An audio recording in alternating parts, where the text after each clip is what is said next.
सामने चले सामने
কৈলাসপতি বামাকে নিয়ে এলেন তারাপীঠের শ্মশানে।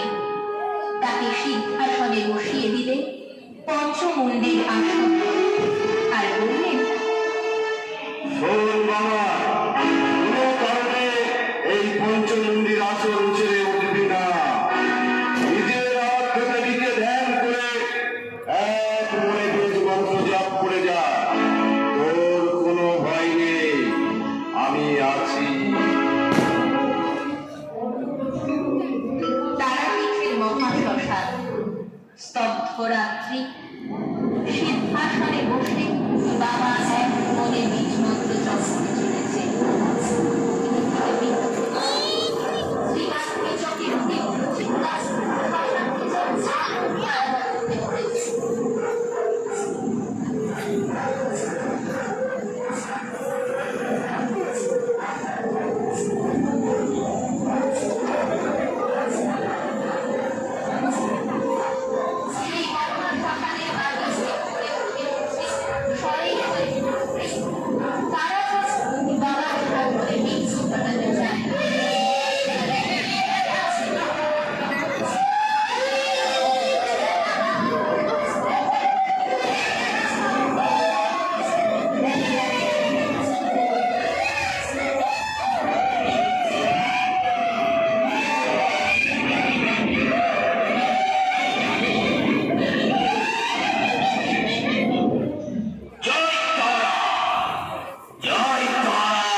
বল প্রার্থনা কর।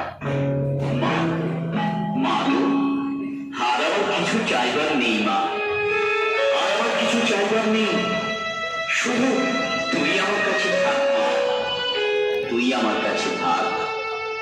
বেশ, তাই যখনই তুই আমাকে ডাকবি আমি ঠিক তোর কাছে চলে আসবো। জয় তারা, জয় তারা, জয় তারা।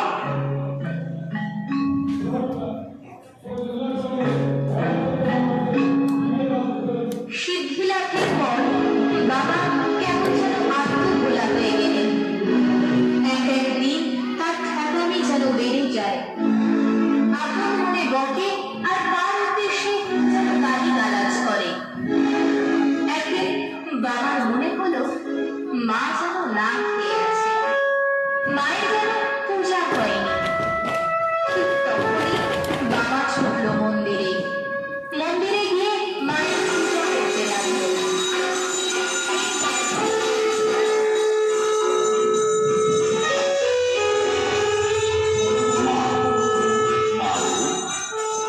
আমার পূজা নেই, আমার পূজা নেই। এই ফুল নেমা, ফুল বেলপাতা নেমা, বেলপাতা নেই।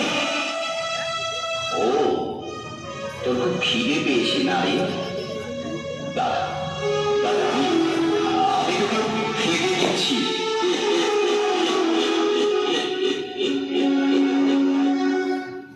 এই নেমা, তোর নেই, খেয়ে নে, খেয়ে নে মা, খেয়ে নে। বলেছি আমি না খেলে তুই খাবি না। এই দেখ, এই দেখ আমি খাচ্ছি। কি? আমার হাতে খাবি না? আমার হাতে খাবি না? তাহলে আমি সব কিছু ভেঙে তছনছ করে দেবো। সব সব বন্ধ বন্ধ করে দেবো। সব বন্ধ বন্ধ করে দেবো।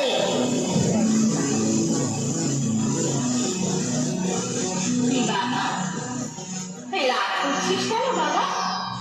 তাহলে তুই খাচ্ছিস না কেন মা? এই তো আমি খাচ্ছি। দে, খাইয়ে দে। পাগল ছেলে তার বিশ্বজননী মাকে তার নিজ হাতে খাইয়ে দিচ্ছে। এইভাবে বামার দিন কাটে। একদিন বামা তারা পৃথিবীর শ্মশানে পাগলের মতো মাকে ডেকে চলেছে। মা, মা গো, কোথায় তুমি? দেখা দে, দেখা দে মা, দেখা দে। তুই তো বলেছিলি যখনই ডাকবো তখনই তুই চলে আসবি। মা, মাকে এত করে ডাকি, আসিস না কেন মা?